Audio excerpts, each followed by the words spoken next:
Welcome to Stuff You Missed in History Class from HowStuffWorks.com.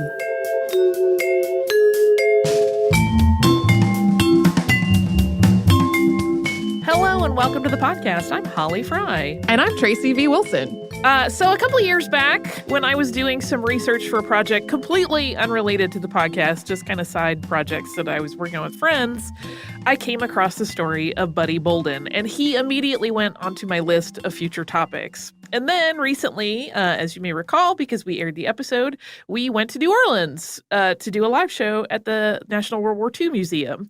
And while we were there, we timed it so that we kind of made a little bit of vacation out of it. And one of my best friends was there with me. Two of my best friends were actually there with me. But this one in particular, it was her birthday weekend.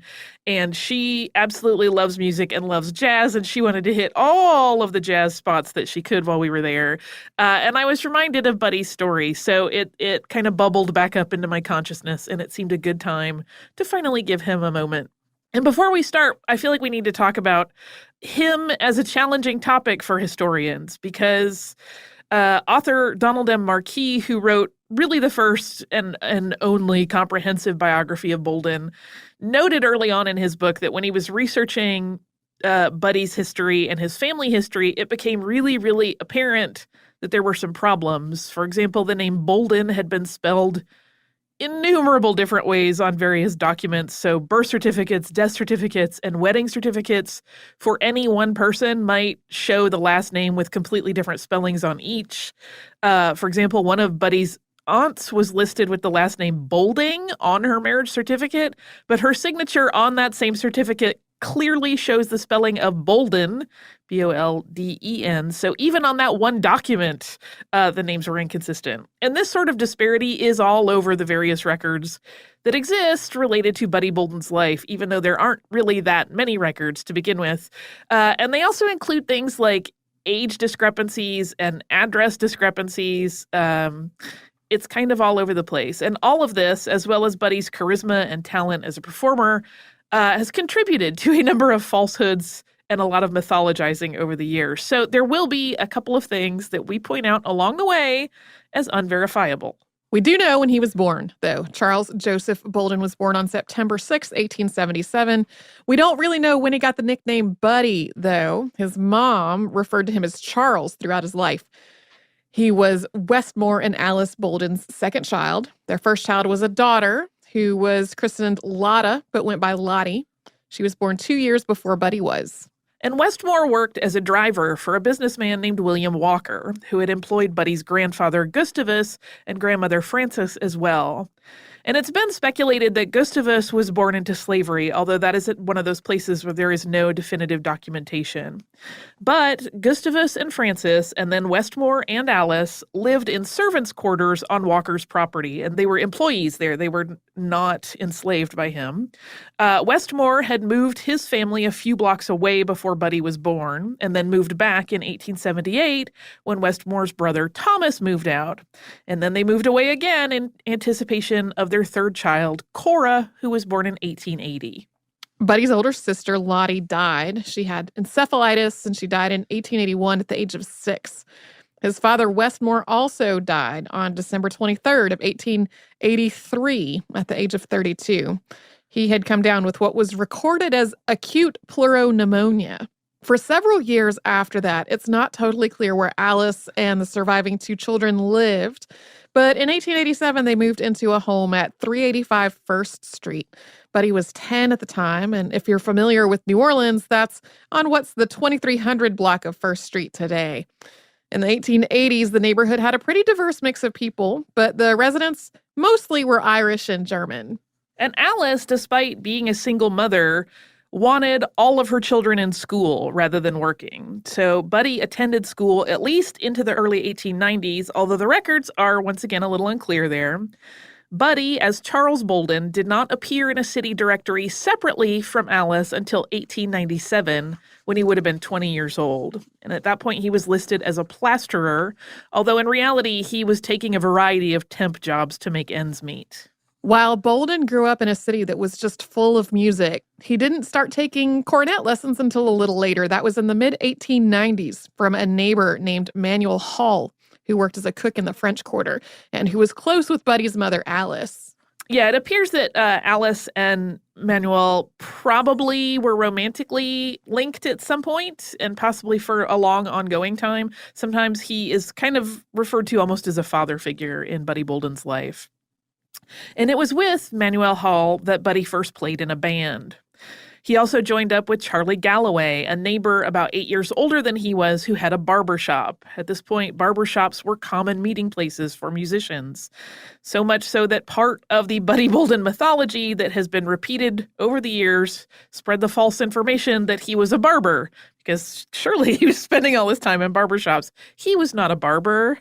That is just a location where people met. There was kind of an ongoing shuffling going on at the time in the bands that Buddy was part of. Some of them formed really loosely just to play for a particular party or dance, and then others went through ongoing reorganization as the members disagreed on the sound or the style or just moved on to other groups. Yeah, I feel like if anybody ever played in non-orchestra type bands in high school, they know this dance all too well of bands falling apart and reforming and other people meeting up and playing in a band for a night or two. But Buddy and Galloway started playing together not long after Buddy had picked up the cornet. It is believed that Buddy made appearances with Galloway's band as early as 1894. So that was the year that he first started taking lessons. And as Buddy began performing around the city, he got really good really fast, and he garnered a following for himself.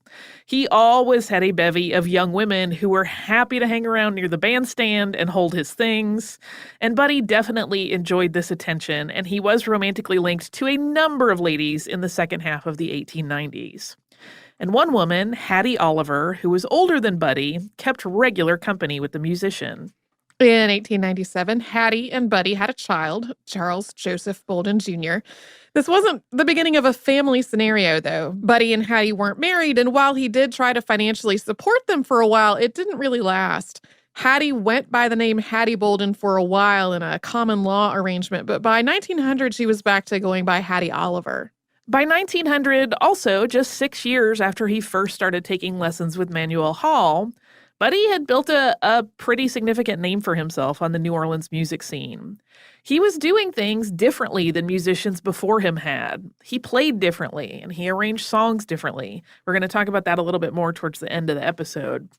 And while the people that he played with had been a fluid group, things started to get some consistency in terms of band members at the turn of the century.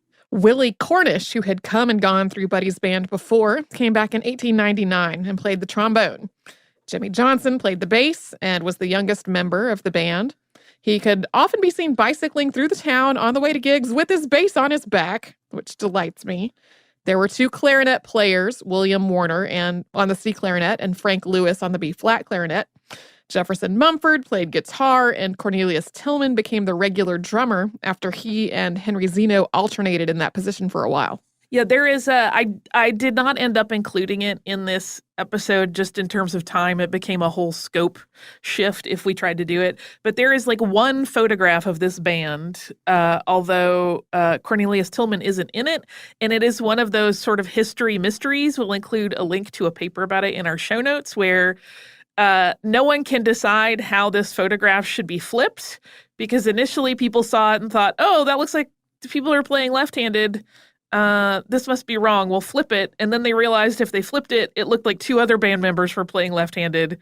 And this has been the source of much discussion and analysis for years and years and years.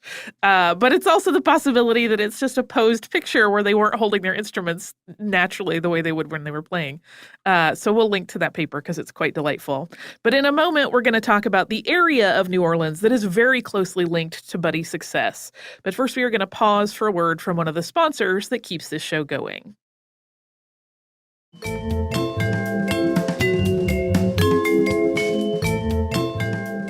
Buddy Bolden's story goes hand in hand with another story of New Orleans at the time, and that is the red light or vice district known as Storyville. And the city had several such districts going back to the 1850s, but Storyville, which formed in 1897, was the last and the smallest of them. In the so-called busy season, which was tied to the horse racing calendar, as many as 3,000 sex workers were working in Storyville's brothels, which were defined by a city ordinance put forth by Alderman Sidney Story that made it illegal for vice businesses to operate outside the limits of certain blocks. It's kind of an interesting thing because it doesn't say, if you're in this space, you can be doing these things. It just says, if you're outside this space, you can't be doing these things, which is a weird way to word something like that. At one point near the end of the district's existence, an officer of the Secretary of War's Commission of Training Camp Activities called Storyville a Gibraltar of commercialized vice, 24 blocks given over to human degradation and lust. But despite the focus on the seedier lures of Storyville, it was actually alcohol sales that turned over some of the highest profits in the district. We actually have an episode in the archive about Storyville, and Buddy Bolden gets a mention in it if folks want to track that down in the archive.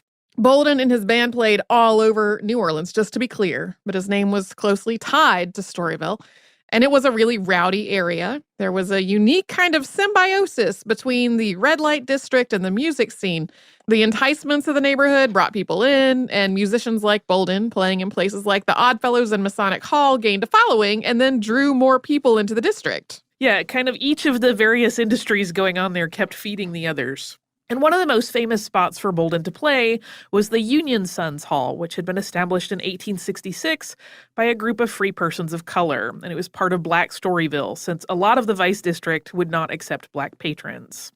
And the Union Sons Hall also went by other nicknames, including Kenna's Hall, named, I believe, for a musician that predated Buddy Bolden, and Funky Butt Hall, which was tied very closely to Bolden. He had a song with those words in the lyrics, or in the name. And sometimes the Saturday night dances that were going on at Union Sons would drag into the morning hours, so much so that they had to be cut off so that the hall could be rearranged quickly and used for Sunday morning church services.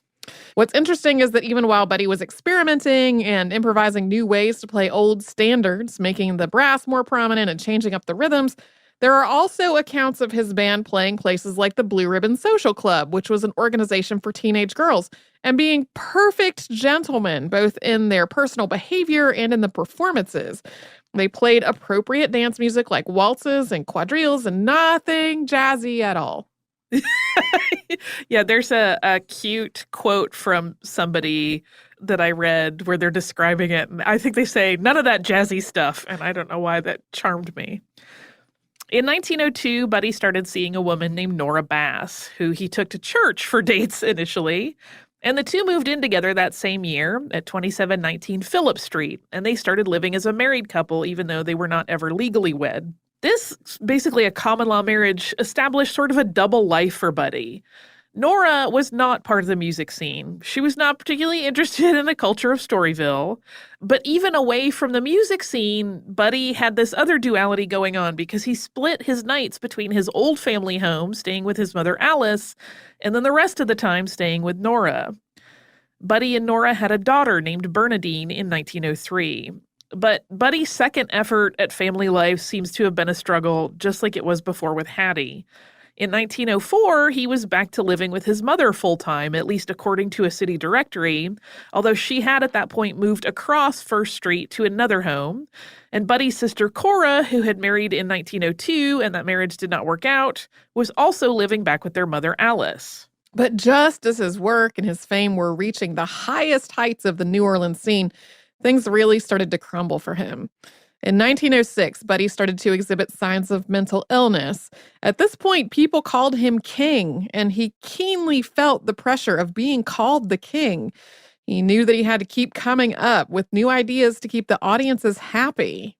Yeah, there are stories of audiences just chanting King Bolden over and over and over as they anticipated his arrival on a stage, which is one of those things that sounds like rock star amazing, but it also made him feel really, really stressed because he wanted to maintain that level.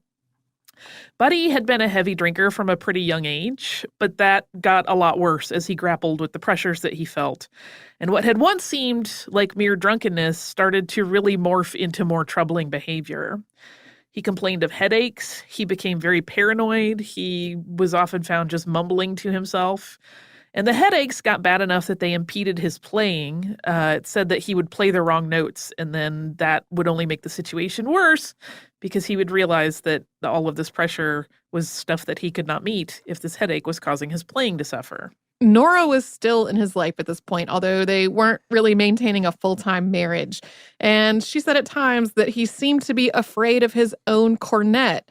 He had always kept it with him. And he worried that his position as the music scene's most prominent innovator would be overthrown by some other musician.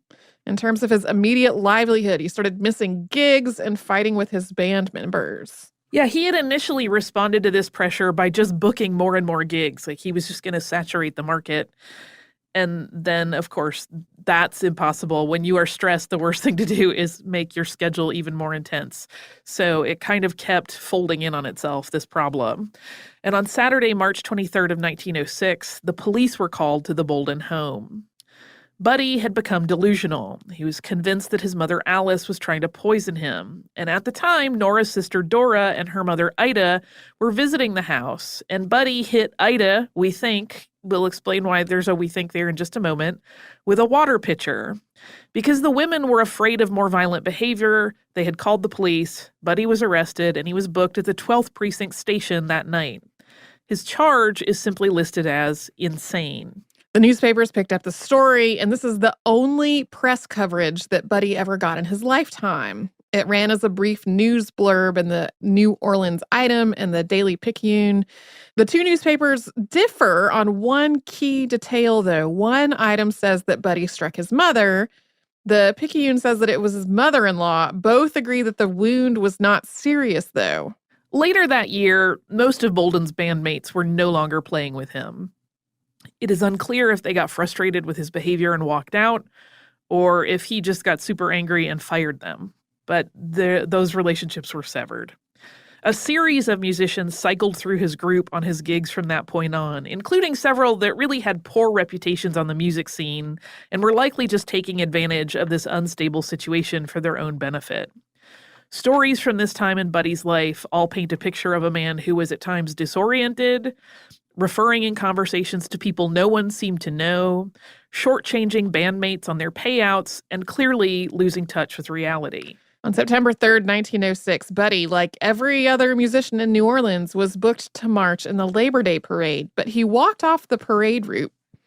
There have been several different stories as to whether he was part of some kind of altercation or whether he just left and felt like he was unable to complete the route in the very hot and humid weather.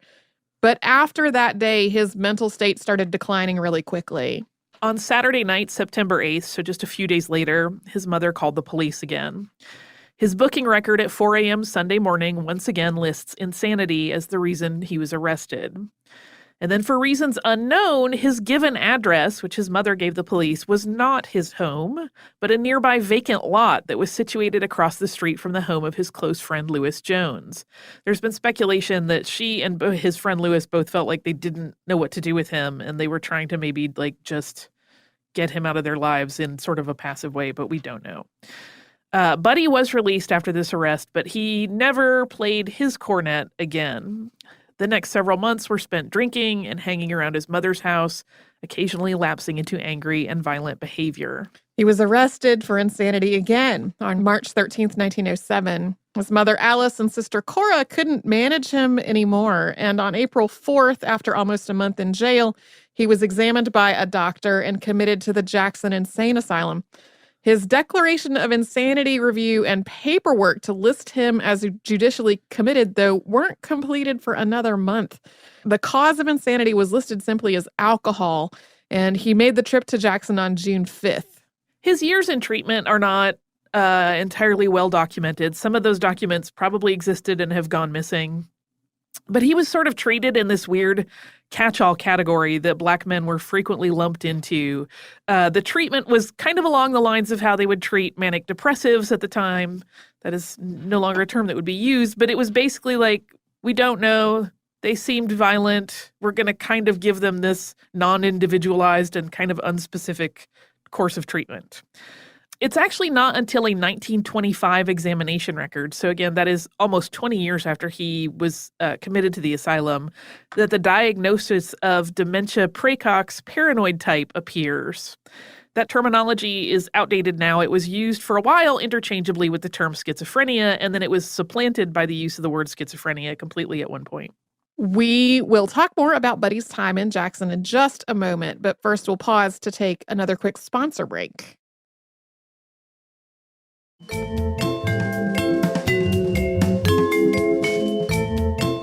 Initially, Alice and Cora Bolden visited Buddy in the asylum at fairly regular intervals. And at one point, they even thought that he might be well enough to return home, although his doctors cautioned against it. But over time, Buddy became less and less responsive, and eventually he didn't recognize his mother or sister, and the Boldens eventually stopped visiting. They would instead write letters to the hospital staff asking after Buddy's wellness, and they would receive reassuring, although not too reassuring, replies. These missives generally stated that Buddy was in good health, but that he showed no improvement in regards to his mental state. In 1927, Buddy's daughter Bernadine, who was 24 at the time and hadn't had contact with him since she was 4, wrote to the hospital from Evanston, Illinois, and she asked about her father's condition. Bernadine's mother, Nora, hadn't maintained a relationship with the Boldens, so she didn't really know what her father's status was until the hospital wrote her back and said that he was not improving. I feel like that's a whole story I would be very interested to hear. Like, at what point did she decide she wanted to reach out? And, like, how did she end up in Illinois? And we don't really have those pieces of the puzzle. There is one really bittersweet aspect of Bolden's time in the asylum.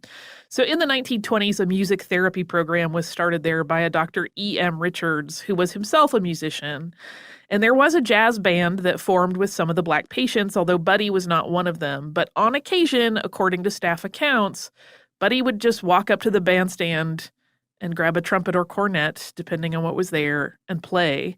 But almost no one realized that they were in the presence of a former bandstand king. Buddy's mother, Alice Bolden, died on August 11th, 1931. And when Cora wrote their usual letter to the asylum asking after her brother, she included this news in the letter. The hospital just responded to let her know that her brother was having heart trouble. Buddy died on November 4th, 1931 in Parker General Hospital, which was part of the same property as the asylum. His cause of death was cerebral arterial sclerosis. No death notice ran in the paper, and the city that had celebrated him as King Bolden at one time had no idea that he had died. Today, we don't know where Buddy Bolden is buried exactly. He was buried in Holt Cemetery in a pauper's grave on city-owned land. His sister Cora had been either unable or unwilling to pay the burial fee of $5. She also wasn't able to keep up with the payments that were needed for maintenance of the gravesite. So after 2 years, his body was exhumed and reburied at a greater depth to make room for a fresh grave on top of his. Yeah, that cemetery has since become very overgrown. There's a general sense of it's kind of somewhere right around this area, but we really don't know. And there are likely several more burials on top of it, in addition to that one that happened a couple years later. Buddy's brief but intense time as a New Orleans musical celebrity is much discussed by historians as the point where Dixieland jazz was born. But this discussion also gets a little bit tricky because we have no recordings of him playing. We don't know exactly what he sounded like.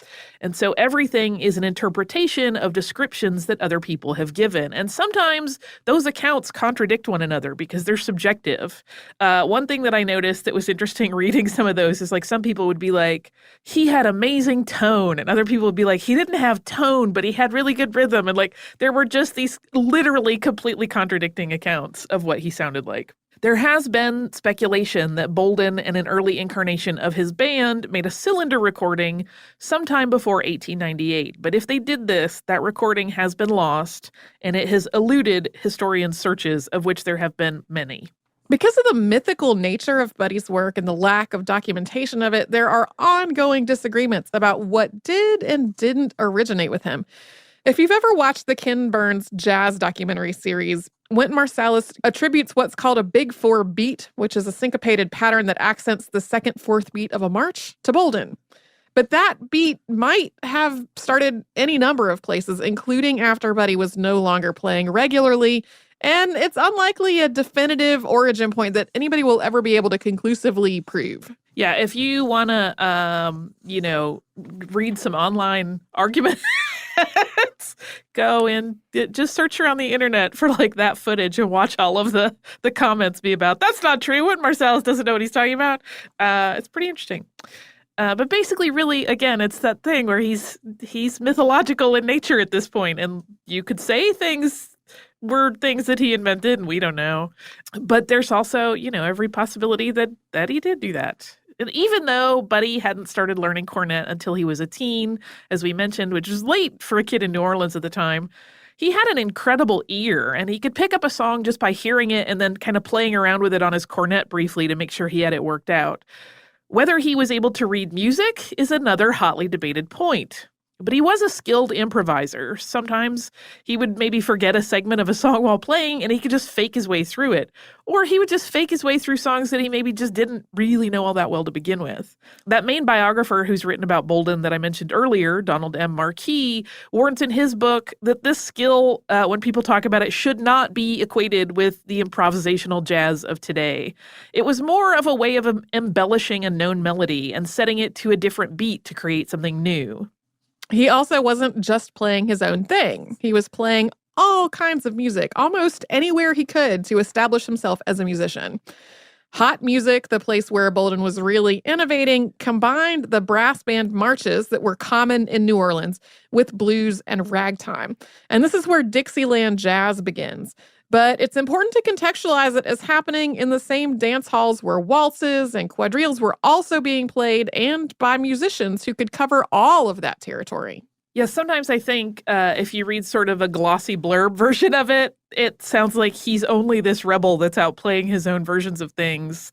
And really, he was accomplished at covering all of the bases that he might be required to. After Bolden's death, the ideas that he pioneered both in the sounds, songs, and arrangements, as well as the style of bands, continued to evolve in Louisiana and beyond. String bands and orchestras started to give way to smaller jazz ensembles like the ones that Buddy had put together, and New Orleans quickly established itself as the birthplace of Dixieland jazz, as well as a place where the music form evolved and took other shapes. Buddy's life has been featured in a lot of works over the years. The novel Coming Through Slaughter, published in 1976 by Michael Ondaatje, features a fictionalized version of Bolden's life. A biopic called Bolden, with an exclamation point, was filmed in 2015 and is still listed as in post-production on IMDb. There have also been theatrical productions where he's featured as a character, and he makes cameos in a number of pieces of fiction. On September 6, 1996, which would have been Buddy's 119th birthday, he finally got a New Orleans jazz funeral, and that was attended by his granddaughter and great-granddaughter. 6 years later, the City Council of New Orleans named a block of Toulouse Street Buddy Bolden Place.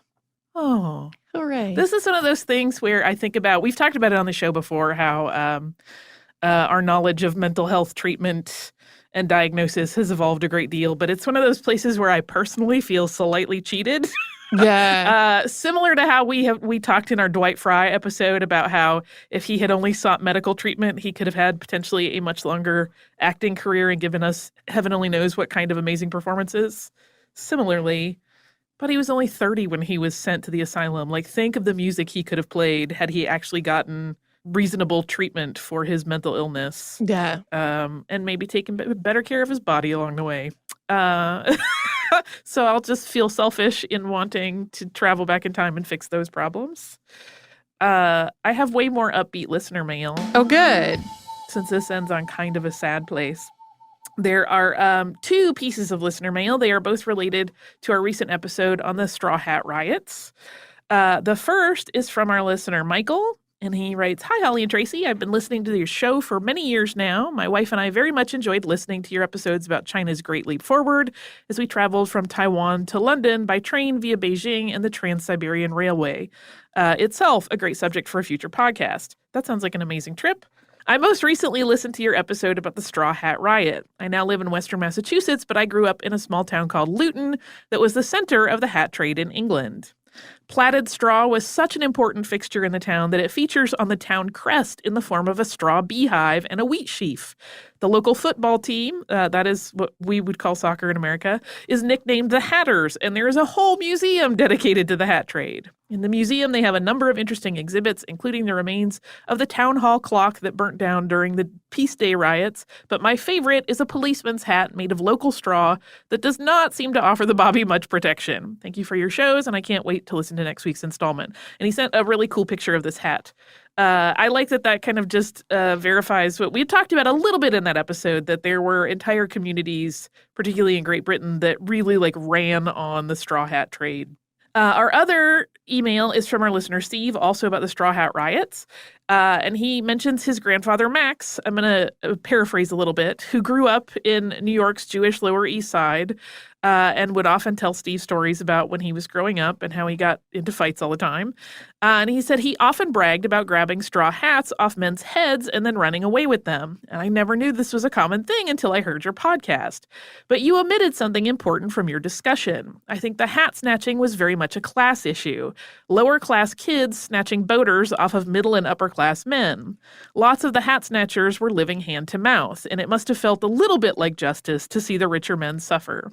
That's an interesting point of view on it. I had not really thought about that, and it wasn't really discussed in any of the news articles from the time that I looked at, but it is an interesting thought. It's one of those instances of the thing that's conjuring to mind is not historical in any way, but but the topsy-turvy day in the movie The Hunchback of Notre Dame by Disney, where, all of the lower class people get to be highfalutin for a day in that example. And there are instances of that in various social structures, so it's possible.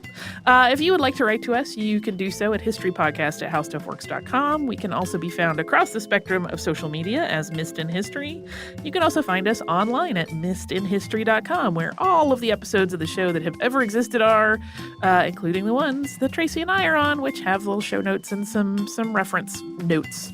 If you would like to subscribe, we highly encourage you to do that. You can do that on Apple Podcasts, the iHeartRadio app, or wherever it is that you listen.